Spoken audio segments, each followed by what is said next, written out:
आपण आहे मित्रांनो वर्धा यवतमाळ नांदेड रेल्वे ट्रॅक 284 किलोमीटरचा रेल्वे ट्रॅक आहे। आपण बघू शकता की आम्ही पूर्ण व्हिडिओ तुम्हाला दाखवत आहे।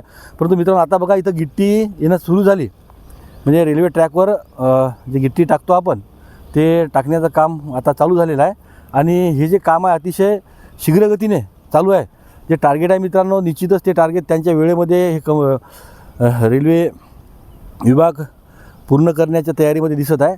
आणि आपण बघू शकता की आम्ही तुम्हाला 8 दिवसाच्या अगोदर एक व्हिडिओ टाकला होता मित्रांनो की आपल्या दिग्रजचं जे रेल्वे स्थानक आहे तर त्या रेल्वे स्थानकावर एक्सटेन्शनचं काम म्हणजे प्लॅटफॉर्म वाढीचं काम चालू झालं होतं। तर आपण बघू शकता मित्रांनो त्याच्यातलं जवळपास या 7 ते 8 दिवसामध्ये बरेचसं काम झालेलं आपल्याला दिसत आहे। आणि आपण बघू शकता आता दुरून जर दिसत असेल तुम्हाला तर आता हे ट्रक जे आहे तर सकाळी 5 वाजताच या ट्रकची रेलचेल चालू झाली आपल्या दिग्रज रेल्वे प्लॅटफॉर्मवर।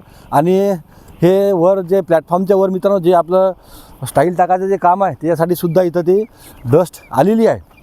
आणि एक्सटेन्शन याच्यासाठी केलं मित्रांनो की हा जो रेल्वे प्रकल्प आहे तो हा आपला मध्य पॉईंट आहे आपला दिग्रस म्हणजे।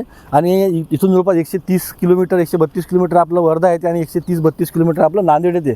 तर महत्त्वाचं रेल्वे स्थानक याच्यासाठी राहणार मित्रांनो की जे रेल्वे क्रॉसिंग आणि ज्या रेल्वेचे इथं काही थांबे या इथं भविष्यामध्ये निश्चितच जास्त या रेल्वे स्टेशनला मिळतील। आणि अपेक्षा करू की आपला हा रेल्वे मार्ग निश्चितच पूर्ण होईल।